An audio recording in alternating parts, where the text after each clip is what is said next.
Secretary Bunch, here we are in the American Aspirations exhibit, one of the oldest rooms in the Smithsonian Castle.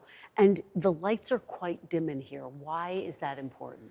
We have some of the most treasured objects in the Smithsonian in this room, and light is the enemy of treasured objects surviving. So we wanted to basically make the light level so that people can enjoy it, but that we make sure that these artifacts are here for another 100 years. Well, we have to start with this artifact, which is the desk of Thomas Jefferson. This is where he signed the Declaration of Independence. It's extraordinary. It's so small and yet so powerful in terms of our nation's history. It's one of my favorite objects, right? This is a desk that Jefferson designed himself, and he called it his writing box. You could just imagine him in Philadelphia. He would sort of jot down things, notes, ideas on this box, and then basically write the entire Declaration of Independence. And what I love is that how this survived.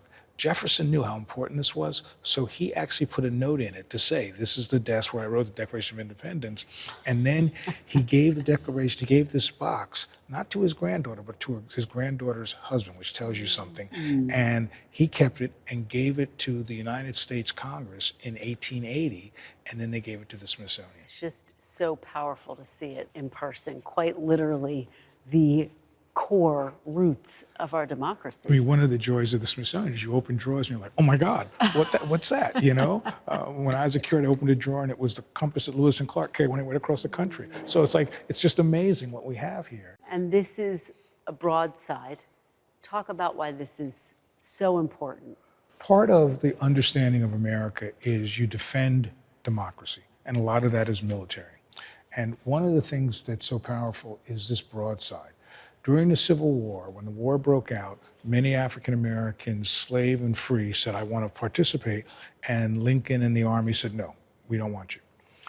By 1863, the war is going badly, and suddenly you need these folks.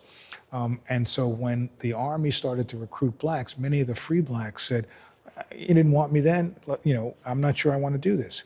Frederick Douglass wrote this, and this banner was used in a parade in Philadelphia to convince free blacks to participate in the war. And what I love about it is, you know, it's a call to arms, right? But my favorite line is, are freemen less brave than slaves? And so what it did is it really encouraged people so that by the end of the war, 250,000 African Americans participated in the war. This, for me, is one of the most striking elements of the Civil War. The fact that slaves, free black men, fought and died for the idea of democracy that they had been so deprived of themselves. And the notion that freedom was given is wrong. Freedom was earned through their sacrifices. And so I just think that this is a powerful broadside that says many things about who we once were and inspires me to think about who we can be no matter what's happening. Well, let's keep walking because there are more remarkable artifacts here. One that I have to say is near and dear to my heart as we approach this, which is the NBC News fireside chat microphone. One of the things that I think is so powerful about America is one of our aspirations is hope. I mean, the notion of, in the Great Depression, America worried about, is it going to survive? And suddenly you have FDR utilizing the newest technologies of the day and basically coming into people's homes and giving them hope, saying that we can do this together. And so for me, when I think of a single object that speaks of hope, nothing more than the NBC microphone. And FDR delivered more than 30 fireside chats.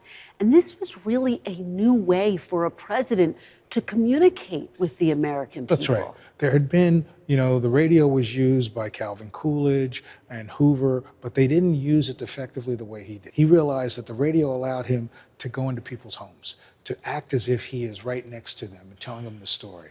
And so the way he did these, he always began by talking about how my fellow American. And this microphone, at the time especially, really about bringing the country together. Absolutely. And I think that's one of the most powerful things about hope, is that no matter the challenge, America has an opportunity to sort of come together, find hope, find common ground. At least that's what I believe.